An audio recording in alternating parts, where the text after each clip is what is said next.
I think that what we've learned, I'll just sort of speak for the group here. I think that what we've learned is that each of these technologies has its I think the term Steve used was sweet spot. And what we're finding in the States is that companies that are getting into digital very often will have all of those technologies, and they use them depending on what the needs are, what the customers need. I'll just give one example, and that is between the digital processes, HP and Xerox, the image quality between the two of those is very close, very close. But there are certain surface characteristics that will lead some customers to want HP because of the gloss characteristics or the hardness of the surface or something like that, versus the Xerox, which has a different kind of gloss characteristic. And so depending on what you're going to use these things for, you might think I'm trying to be diplomatic, and I am trying to be diplomatic. But I think that we've, that it depends on what you want to do with it. It depends on what you want to do with it. Can I just make a comment? Sure. I think one of the important things, because it's a great question, and I think it comes from a position of we're in an industry and we've built our reputations on quality and service, and what's the next step for us? And I would say that's the big question. But when you do your research, and I suspect every one of you will research these technologies, think about your production environment and the products that you want to produce, and think about the day-to-day challenges that you face. And that will determine the direction in which you go. And I think absolutely right that a lot of companies do carry multiple technologies and not just one. So buy all three. Yes. Yeah, but I just have to point out, and I'll put these on the stage, we had a festival a couple of months ago at RIT, and we have something called the Innovation News, which is a digitally produced newspaper. And the thing about this that was so interesting is we had all of the journalists who contributed to this, the photographers who contributed to it. We built a web-based system, so everything uploaded to the web automatically and then got pulled down. But the interesting thing is we produced 4 issues of the newspaper in 4 hours, different issues of the newspaper, and we produced them on Xerox iGen, HP Indigo 5500, and Kodak NextPress 2500, and nobody could tell the difference between those 3. In fact, the only difference you can see is in the color rendering, because of color management and things like that. You could see that one was a little bit different from the other. But strictly speaking, they all look the same. So I think you've got to just be smart about what you're buying, and in many cases you've got to listen to what your customers are asking for, and then buy accordingly.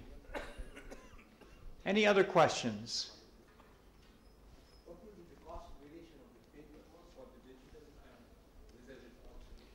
Most of these digital, again, guys, you can correct me, but most of these digital, what is the cost differential for the paper between digital and conventional printing? All of these processes that you heard about here work on a wide variety of standard commercial papers. Again, at RIT, we do paper certifications for the major suppliers to this industry, and there are, 1,600 different papers that have been certified on HP equipment. The same is true of Xerox. Presstek is just an offset press, so that you can print on anything with that. So I think that the answer to the question is there's really no difference. I mean, you're essentially printing on the same types of material. I just want to make a comment. Because inherently we're talking generally about a lot less paper usage on digital printing presses, the cost of paper as a ratio of the cost of doing the job is less significant, because you're not printing using tens of thousands of sheets. We tend to encourage our customers to use more expensive papers to make the products look more value add and so on. So whilst paper is a really significant cost of doing business, it's less of an issue on digital because we use less of it, and as a proportion of the value of the page, the paper is less significant. So we tend to... This is... So we limit these presses only to short runs? Not necessarily, because if we look at our average run lengths across the world today, many of our customers on digital printing presses, as described here, are printing 10,000, 20,000 run. And they're doing that... I'll let you answer your phone. It's probably a job. The average run length we've seen shift from 250, as described here, to many thousands. And it's happening because the print run may involve versions of different types for different cities. And there's no need to interrupt the print run to stop, produce another plate. We just run from single colour to 4 colour to 7 colour to spot colour from one job to the next job. Even with the way the systems work, you can change media without stopping the printing press. And this is why I think the message of flexibility in a production environment has to be examined. Because if we believe in a strategy of the minimum amount of downtime. If you're only printing 200 or 1,000, the time between jobs becomes the critical factor. And if your press can print a variety of jobs without stopping, whether it's a media change or a colour change, or whether the person, the advertising agency printing on this side of the page has a different colour consideration for this side of the page, you should be able to do all of that automatically and with one operator. And that's really the difference. And if you look at your production requirements, it's that flexibility that we think is what complements conventional printing.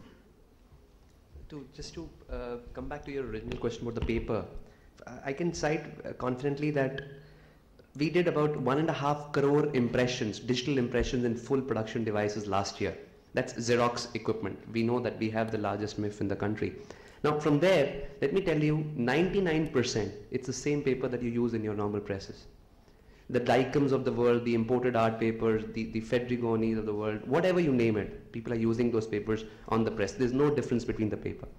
It's the same cost. When we talk to customers, they decide between the cost of printing. That's it. The paper cost remains the same, irrespective it was done on offset or digital. It's the same paper. There's no difference.